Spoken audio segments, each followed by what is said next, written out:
have 3 different sizes of the baskets. Trish Schutz is co-owner of Kron Chocolatier, a Hungarian chocolate shop in Washington, D.C., known for its truffles. They're not the prettiest looking piece, but they're butter, rum, cream, and chocolate. Like many retail stores in the U.S., Kron felt the pinch from the recession.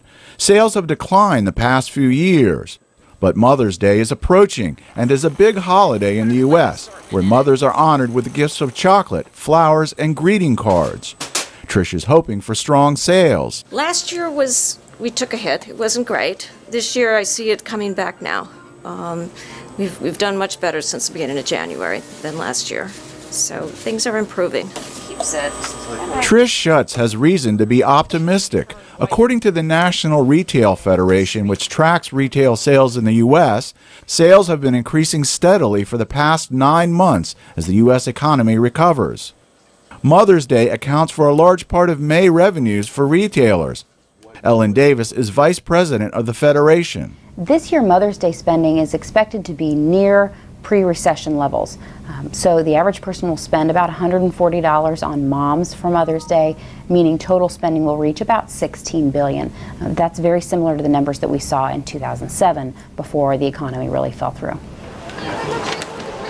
The Federation says this year it expects a return to more expensive Mother's Day gifts, such as clothing, jewelry, and electronics like smartphones and tablets.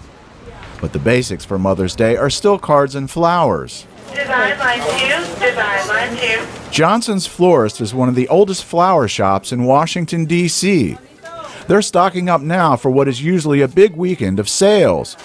Don Sherm has been a floral designer here for 50 years. He says Mother's Day is one of the busiest times. Mother's Day is probably the biggest holiday for a weekend. Everyone has a mother, supposedly, so it's a very special day. Strong Mother's Day sales could spell good news for the U.S. economy.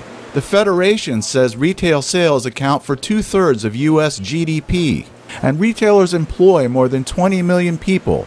Economists say getting retailers back on track is critical to the economic recovery. Yeah, and then it's filled inside with chocolate. One more thing retailers hope they can thank their mothers for this year. Jeff Swicord, VOA News, Washington. Or a milk crisp heart.